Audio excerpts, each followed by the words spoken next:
Morning mga paps, samahan niyo ako ngayon, araw ng Biyernes. Tayo babiyahin na naman sa ating MC Taxi.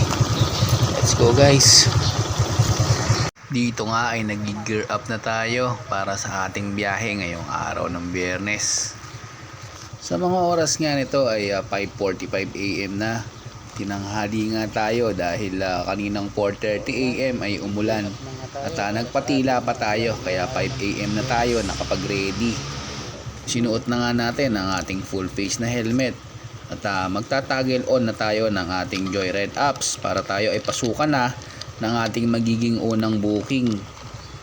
Bago nga tayo bumiyahe ay shout out muna sa aking kumparing buo, si Konsehal King Erving Gamboa ng Barangay Lambakin na Nueva Ecija, ang ating butihing konsehal. Pag open nga ng ating Joyride apps ay may mga pending request at ito ay ating tinignan kung meron tayong booking na makukuha. 3 ang pending request na ito pero wala tayong nakuhang booking dahil medyo malalayo ang kanyang biyahe. Maya maya pa ay napasukan na tayo ng una nating booking. Ang pick up location nga rito ay ito sa Marcos Highway. Tapat lang ang Tropical at ang drop off location ay sa bandang Cubao. Kunin na natin to at biyahin na natin. Right sa atin mga paps. Punta na natin ang ating first booking. Agad na nga natin pinuntahan ang ating first booking na ang pick up location niya ay dito sa may tapat ng Tropical sa Marcos Highway, Macdo. At ang drop off location niya ay sa 9th Avenue, Cubao. At ang pamasahin to ay nagkakahalaga ng 88 pesos. Patuloy nga tayo sa ating pagbiyahe. Dito pa nga lang sa Felix Avenue ay simula na ng traffic. Dahil siguro dahil medyo rush hour na at alam naman natin na may estudyante na. Kaya may pasok na at talagang marami na ring mga sasakyan na bumabiyahe. Lalo pa at Friday ngayon. Makalipas nga ang 5 minuto ay narating na natin ang pick up location ni ma'am dito sa may Macdo, Marcos Highway. Agad na nga din nating sinakay si ma'am para tayo ay makabiyahe na sa kanyang drop off location sa 9th Avenue, Cubao, Quezon City. Dito nga ay nabit na rin natin sa kanya ang Joyride helmet para kanyang isuot ito. Nagpatuloy na nga tayo sa ating pagbiyahe. At ang naging daan niya natin ay dito sa Marcos Highway, tapos C5, tapos Bonnie Cirano hanggang sa makalipas ang 20 minuto ay naabot na natin ang drop off location ni ma'am sa 9th Avenue, Cubao, Quezon City. Dito nga ay binigyan tayo ni ma'am ng pamasahe na 100 pesos na dapat ay 88 pesos lang. Maraming salamat ma'am, unang booking pa lang ay may tip na. Dahil nga malapit na rin to sa gateway ay dumiretso na tayo doon para magantay tayo ng ating magiging pangalawang booking.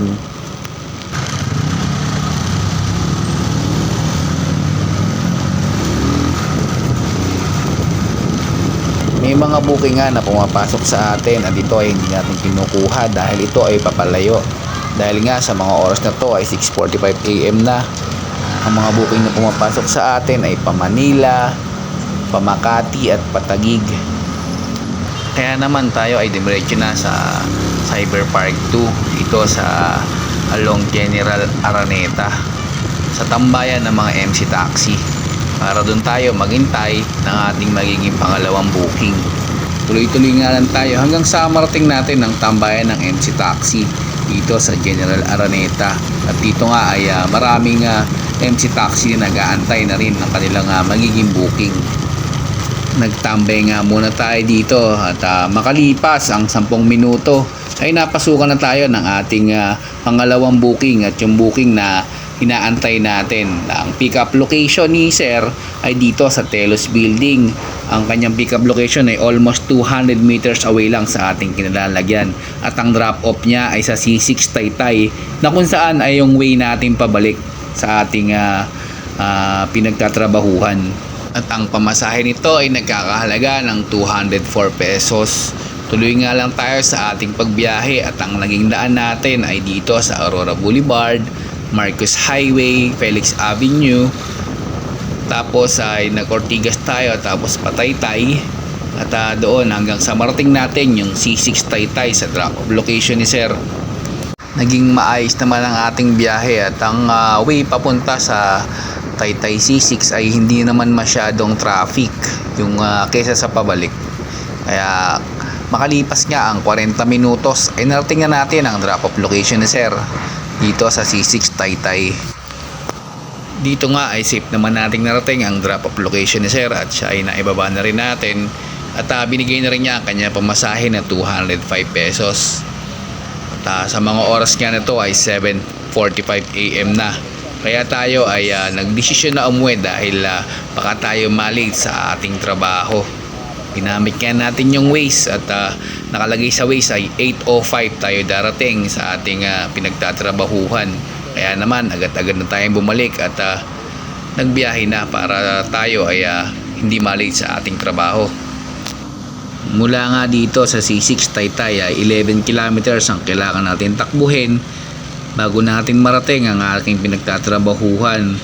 At nakalagay nga sa Waze ay 8:05 AM natin mararating ang ating nakapin na location. Pa-U-turn nga tayo dito kaya kaliwat kanan ang ating tingin. Tuloy nga lang tayo sa ating pagbiyahe. 7:58 ng ating marating ang aking pinagtatrabahuhan.